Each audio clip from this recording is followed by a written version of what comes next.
우리는 계속해서 갈라디아서 말씀 본문의 흐름을 따라서 율법의 행위와 약속을 믿는 믿음, 이 둘 사이를 대조하면서 하나님이 정말 우리에게 선포하신 복음이 무엇인가 하는 부분을 계속해서 묵상해 가고 있습니다.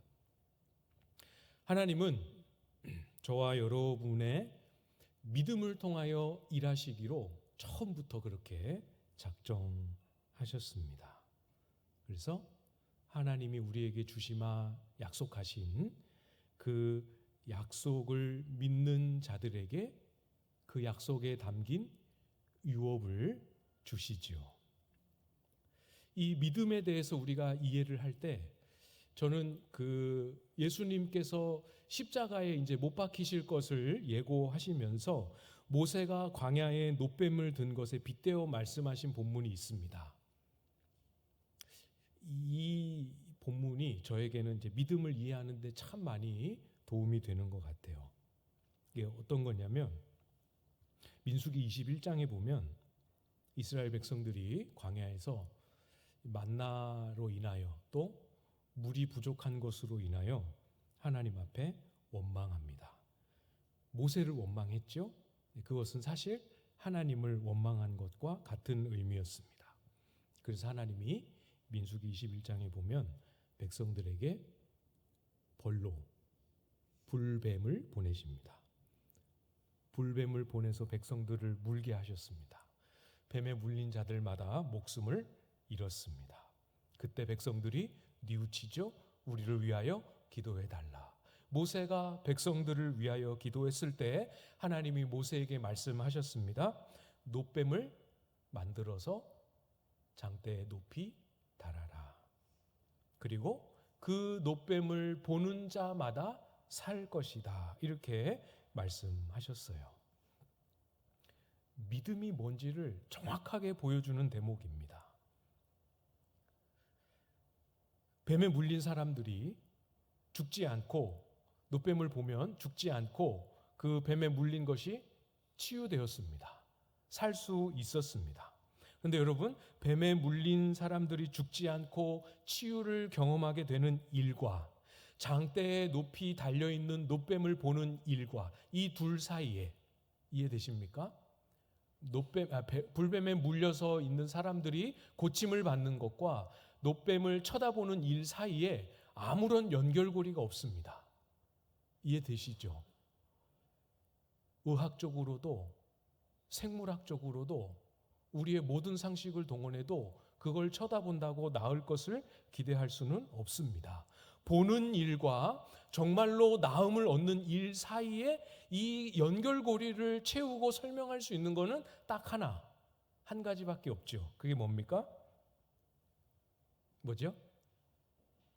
약속을 정하시고 약속을 말씀하시고 약속대로 이루시는 한 분 하나님.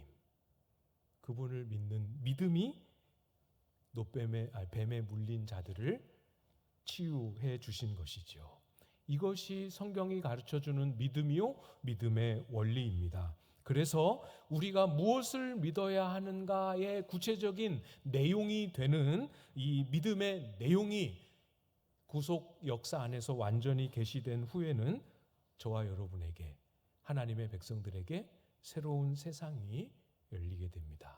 그게 오늘 우리가 읽은 25절 말씀의 내용이죠. 25절을 보시면 믿음이 온 후로는 우리가 초등교사 아래에 있지 아니하도다. 불뱀 그 사건을 다시 떠올려 보십시오.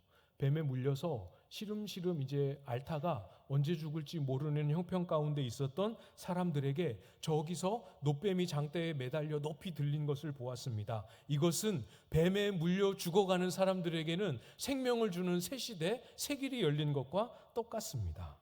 그죠? 그래서 25절에 믿음이 온 후로는 이라는 이 말씀은 구약 시대에는 믿음이 없었고 신약 시대에는 믿음이 있었다 그런 뜻으로 쓰신 표현이 아니지요. 우리의 믿음을 온전하게 하시는 믿음의 내용이 되시는 예수 그리스도께서 오신 이후에는 더 이상 초등교사, 율법의 행위를 의지하는 이것의 도움이 필요 없다라는 것을 말씀하고 계십니다.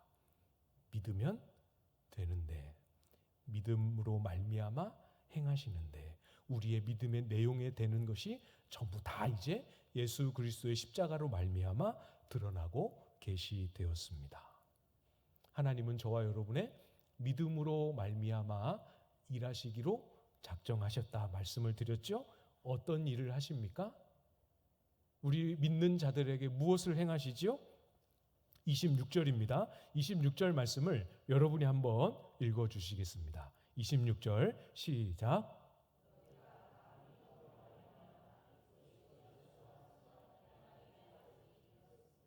아멘. 믿음으로 말미암아. 스스로 할 수 있는 일이 없습니다. 하나님의 아들들이 된다 하셨지만 하나님의 아들들이 되기 위하여 할 수 있는 일이 없습니다. 그건 불가능한 일입니다. 불뱀에 물린 자들이 시름시름 앓고 있을 때 그 죽음을 피하기 위하여 뱀에 물린 사람들이 할 수 있는 일은 아무것도 없습니다. 그들이 목숨을 건지는 일은 불가능한 일입니다. 그래서 성경은 분명하게 말씀합니다. 믿음으로 말미암아, 믿음이 아니고서는 아무것도 할 수 없습니다. 이것을 받아들이지 않고 많은 이스라엘 사람들과 유대인들이 넘어졌지요? 어디에 넘어졌습니까? 할 수 있다고. 뭘 할 수 있다고요? 율법의 행위로 할 수 있다라는 유혹에 넘어졌지요. 할 수 없습니다. 믿음 외에, 믿는 자에게 행하시는 하나님의 행하심 외에는 아무것도 누구도 그 무엇도 할 수 없습니다. 그렇기 때문에 모세가 뱀을 든 것 같이 인자가 들려야 하리라 예수님이 말씀하셨지요. 예수께서 십자가에 못 박혀 죽으심으로 새 시대를 여셨습니다. 불가능한 것이 가능할 수 있는 길을 여셨습니다. 믿는 자에게는 예수 그리스도 안에서 하나님의 자녀가 되도록 하셨습니다. 믿음으로만 말미암는다라는 말 속에 말씀드렸죠. 하나님의 자녀가 되는 일은 믿음 외에는 불가능한 일입니다. 만약에 우리가 하나님의 자녀로서의 지위를 얻는 일에 가능한 다른 길이 있었다면 그 길을 말씀하셨을 거예요. 그게 율법의 행위든 우리의 종교적인 노력이든 신비한 체험이든 우리가 할 수 있는 길이 있었다면 그것을 말씀하셨을 것입니다. 할 수 없는 일입니다. 하나님만 하실 수 있습니다. 예수 그리스도를 믿음으로 저와 여러분에게 새로운 세계가 열렸지요. 하나님의 가족으로 이 땅을 살고 하나님의 영원한 유업을 상속받을 신분을 얻게 되었습니다. 영원한 유업을 상속받을 신분을 얻게 되었습니다. 어마어마한 사건인데 우리가 너무 많이 들어서 마음에 특별한 감동이 없지요. 영원한 유업을 상속받을 신분을 얻었습니다. 그러니까 이 땅에서 얻을 수 있는 것 조금 덜 가졌다고 여러분 너무 낙심하지 마십시오. 그게 건강이든 물질이든 명예든 업적이든 이 세상에서 얻을 수 있는 거 조금 덜 가졌다고 시험 들거나 낙심하지 않으시기를 바랍니다. 나중에 주님 앞에 딱 서서 진짜로 하나님의 자녀됨에 하나님이 담으시고 계획하셨던 모든 것들이 다 완성된 그날을 맞이하게 되면 이 땅의 것들로 낙심하셨던 순간들이 후회되실 거예요. 잘 기억했다가 그때 가서 한번 보십시오. 정말 후회가 되는지 안 되는지.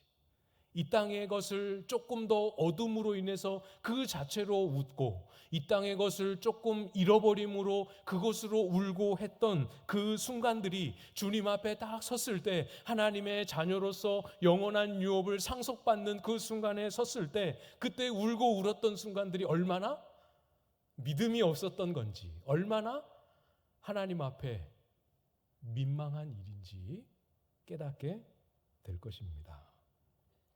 로마서 8장 17절에 말씀하셨죠. 자녀이면 또한 상속자, 곧 하나님의 상속자요 그리스도와 함께한 상속자니 우리가 그와 함께 영광을 받기 위하여 고난도 함께 받아야 할 것이니라. 상속자입니다. 영광을 유업으로 받을 상속자입니다. 주님 앞에 우리의 유산을 상속받을 때 가장 부끄럽지 않은 사람은 아마도 어떤 유업을 받을지 알고 믿음으로 고난도 함께 감당한 사람들이 가장 민망하지 않고 가장 기쁘고 영광스럽게 그날을 맞이하지 않겠습니까? 저와 여러분 모두 그리스도 안에 하나님의 상속자입니다. 믿음으로 말미암아 우리에게 행하신다 말씀하시고 또 이미 행하신 일, 두 번째는 27절에 있지요. 27절 말씀 우리 같이 읽어볼까요? 시작. 누구든지 그리스도와 합하기 위하여 세례를 받은 자는 그리스도로 옷 입었느니라. 아멘. 누구든지입니다. 누구든지 그 사람이 누구냐, 그 사람이 어떤 사회적 지위를 가지고 있느냐, 얼마나 많이 또는 적게 소유했느냐, 얼마나 훌륭한 자질을 가졌느냐 못 가졌느냐는 죄송하지만 아무 소용이 없습니다. 우리의 경험도 우리의 지식도 우리의 업적도 아무 소용이 없습니다. 딱 한 가지만 소용이 있습니다. 그것이 무엇입니까? 우리가 읽은 27절에 보면 뭐라고 말씀하셨습니까? 그리스도와 합하기 위하여 세례를 받는 것 하나입니다. 이제 우리가 이번 3월 말에는 세례를 받으실 분이 아마 없으실 것 같은데, 그래도 머지않아 세례를 받은 분이 정말 오랜만에 이제 세워지게 되겠지요. 세례를 이제 공동체 앞에서 물로 세례를 받는 이 예식에 특별한 힘이 있어서 그 예식을 행하면 그리스도와 합하여진다. 그런 의미로 오늘 본문 말씀을 주신 뜻이 아니지요. 그리스도와 합하여 세례를 받는다. 물 세례를 받는 행위는 예수 그리스도와 연합하는 우리의 믿음, 우리의 신앙 고백을 확인하고 내가 이미 예수 그리스도와 합한 자임을 공동체 앞에 고백하고 표시하는 예식입니다. 그러니까 내가 교회에서 세례를 받았다라는 그 행동, 그 말 속에 담겨 있는 것은 예수 그리스도를 믿는 믿음으로 말미암아 예수 그리스도와 연합되었다라는 연합의 실체가 그 속에 담겨 있습니다.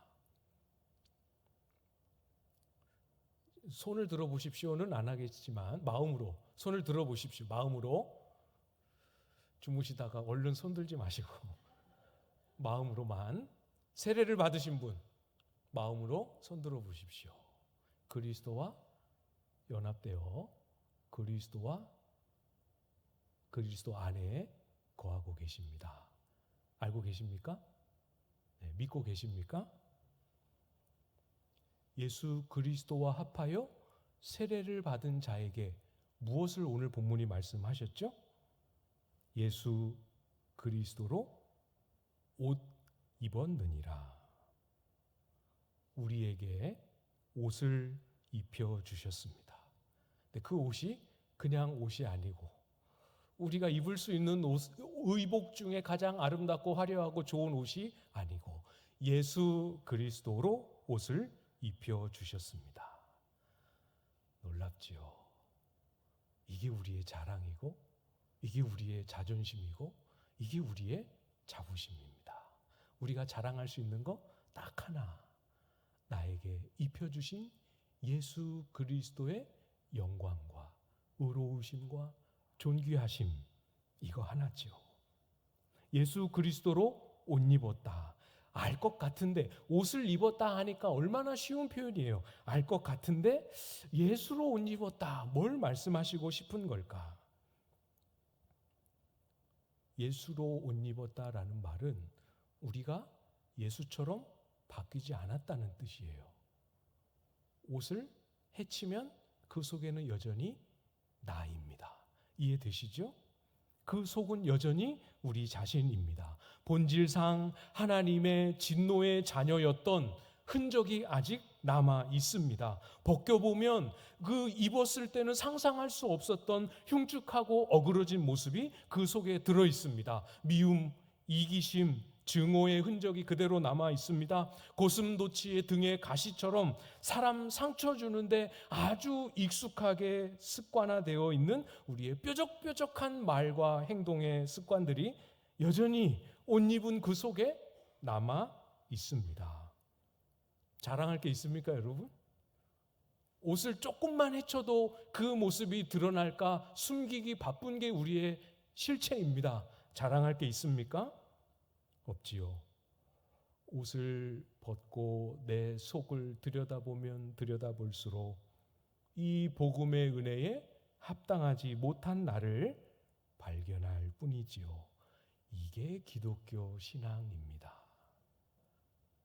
그런 저와 여러분에게 어딜 봐도 하나님의 은혜 앞에서 어딜 봐도 함량미달, 무얼 조건으로 내놓아도 불합격 도장을 찍힐 수밖에 없는 그런 우리에게 그리스도로 옷을 입혀 주셨습니다. 무슨 뜻입니까? 여전히 함량미달의 표시가 철철 넘치는 우리를 향하여 나는 너를 함량미달로 보지 않을 것이다 말씀하십니다. 여전히 은혜의 불합격, 여전히 복음의 하나님의 자녀됨의 불합격인 우리에게 나는 너를 불합격으로 보지 아니하겠다.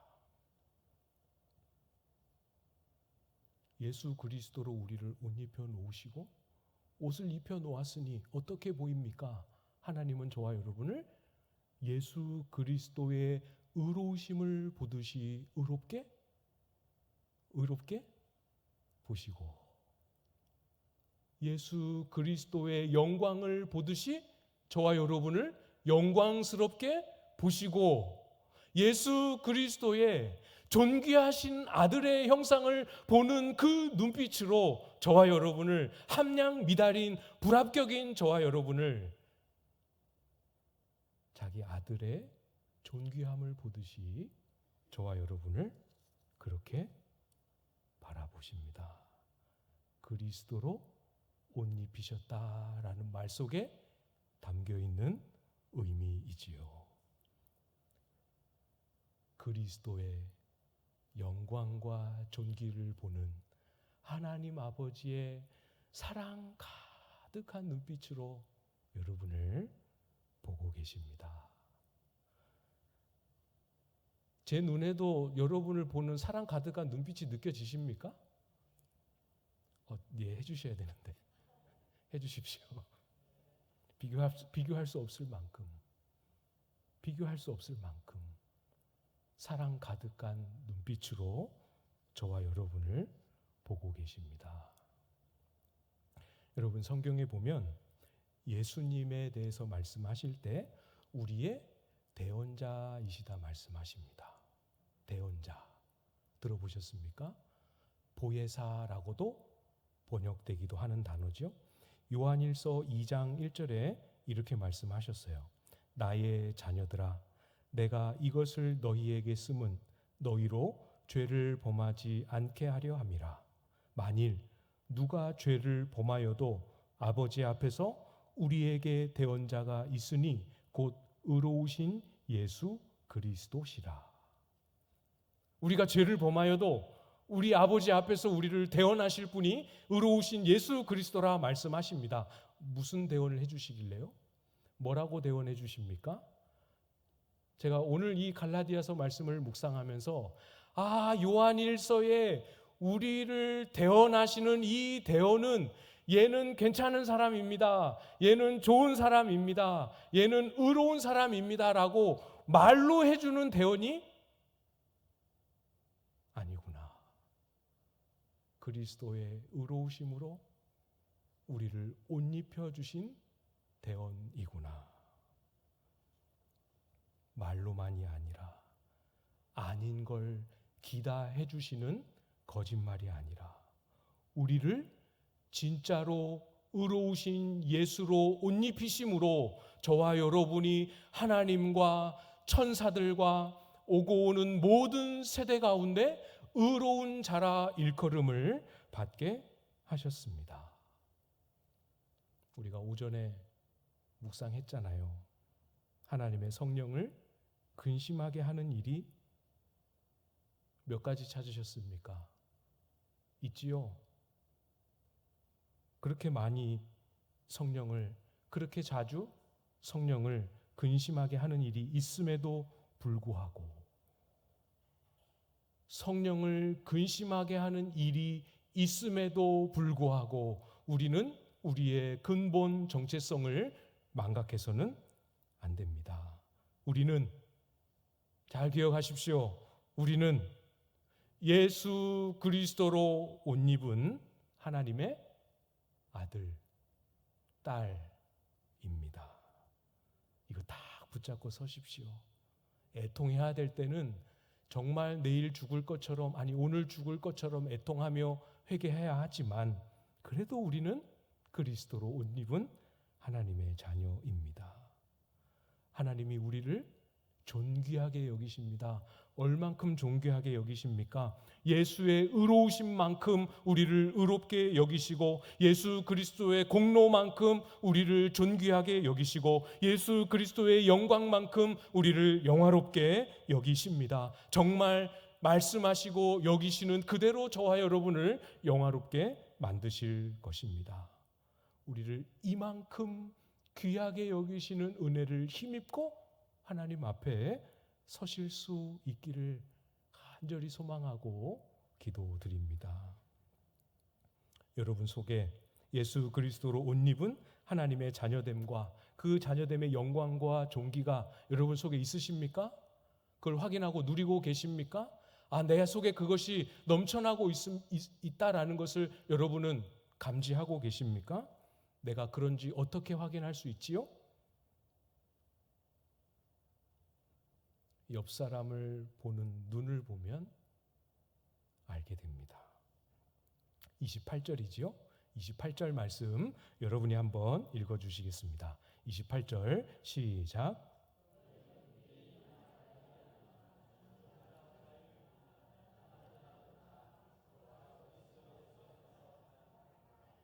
아멘. 예수 안에서 우리가 하나라는 말씀은 우리가 많이 살펴보았고 여러분도 잘 아시는 말씀입니다. 그런데 오늘 본문은 우리가 다 안다 하고 지나갈 수 없는 어마어마한 선포를 하고 계십니다. 이 서신이 기록될 당시에 정말로 절대로 하나 될 수 없고 회복될 수 없고 묶일 수 없는 극단적인 갈등 관계를 세 가지를 말씀합니다. 그 첫 번째가 뭐죠? 누구와 누구입니까? 네, 유대인이나 헬라인. 헬라인은 이방인이지요. 우리가 갈라디아서 앞부분 묵상하면서 여러 번 보았습니다. 유대인과 이방인 사이에 좀처럼 좁혀질 수 없는 그 간격. 이방인들은 유대인들이 먹어서는 안 되는 부정한 음식에 구별이 없어서 아무거나 먹습니다. 우리가 좋아하는 돼지고기, 삼겹살, 순대 다 먹습니다. 돼지국밥도 먹습니다. 그것을 유대인들은 먹을 수 없습니다. 같이 그것을 먹은 자들과 함께하면, 접촉하면, 교류하면 우리도, 유대인들도 부정해집니다. 헬라인과 이방인은 절대로 하나가 될 수 없는 그런 관계입니다. 또 두 번째는 뭐죠? 종과 자유인입니다. 당시의 종은 죄송합니다. 사람이 아니었어요. 물건이었습니다. 값을 매겼습니다. 사고 팔았습니다. 그 종의 지위는 전부 주인에게 귀속되어 있습니다. 주인의 소유였습니다. 하나라고요? 하나 이거 아니고는 생각할 여지도 없고 사람이 아니었습니다. 여성도 마찬가지죠. 남자나 여자나 말씀하셨지만 이것도 죄송합니다만 오늘날과 같은 평등한 지위와 평등한 위치를 가지지 않았습니다. 말로는 그렇게 안 할지 모르지만 노예와 똑같이 소유로, 남성의 소유로, 아버지의 소유로, 남편의 소유로 여겨지는 것이 당시의 사회였습니다. 종과 자유인이, 남자와 여자가, 유대인과 헬라인이 그리스도 안에서 하나다. 이건 있을 수 없고 있어서도 안 되는 일입니다. 그러나 복음이 우리 속에 들어와서 우리로 하여금 하나님의 자녀가 되게 하고 우리로 하여금 예수 그리스도로 옷 입게 했을 때 사람의 눈이 뒤집힙니다. 저 사람이 종인데 주인의 눈에, 우리 집 종인데 주인의 눈에 같이 예배하고 같이 신앙생활하고 같이 세례받았다는 이유로 하나로 여겨집니다. 헬라인이 유대인과, 유대인이 헬라인과 어깨를 나란히 하고 어깨 동무를 하게 됩니다. 사랑하는 성도 여러분, 그리스도로 옷 입은 하나님의 자녀는 그리스도로 옷 입혀 주신 다른 지체에게 그리스도의 영광과 존귀를 볼 줄 아는 사람입니다. 이렇게 볼 때 그 사람에게서 내가 감각할 수 있는 예수 그리스도의 영광과 존귀가 물리적으로 경험적으로 보인다는 뜻이 아닙니다. 믿음으로 지체를 바라보는 것이지요. 사람에 따라서는 실력이 부족할 수도 있습니다. 또 어떤 사람은 내 마음에 그냥 내 마음에 안 들 수도 있습니다. 나하고 의견이 다를 수 있습니다. 의견이 다른 정도가 아니라 그 사람의 행동이 잘못되고 틀릴 수도 있습니다. 그렇지만 그리스도로 옷 입은 하나님의 자녀는 그런 몇몇 가지의 것들로 그 사람을 평가하거나 판단하지 않습니다. 나 같은 함량미달의 사람도 예수 그리스도로 옷 입은 것이 불가능한, 말도 안 되는 기적이라는 사실을 알기 때문에 비록 마음에 안 들고 불편하고 부족함이 보여도 저 지체도 그리스도로 옷 입은 하나님의 자녀임을 믿음으로 여기고 바라볼 줄 아는 것이지요. 우리가 사람 대할 때 진짜 조심해야 됩니다. 그렇죠? 그리스도 안에 있는 한 형제 자매들을 대할 때 조심해야 합니다. 다른 모든 사람이 그 사람을 손가락질하고 허물할지라도 적어도 하나님 한 분만큼은 그 사람을 그리스도로 옷 입히시고 존귀함과 사랑의 눈으로 바라보고 계신다라는 사실을 잊지 않으시기를 부탁을 드립니다. 성도가 성도로 사는 것은 특별한 게 필요하지 않습니다. 하나님을 진실로 믿는 자들에게 하나님이 어떤 일을 하시는지 알고 그 하나님의 행하심을 누리는 거지요. 예수를 믿는 믿음 위에 저와 여러분을 자녀 삼으시고 상속자 삼으시고 예수 그리스도로 옷 입혀서 누구나 할 것 없이 서로를 그리스도 안에서 한 몸으로 귀하게 여길 줄 아는 참 성도, 참 교회로 세워져 가는 저와 여러분들 다 되실 수 있기를 주님의 이름으로 축복합니다.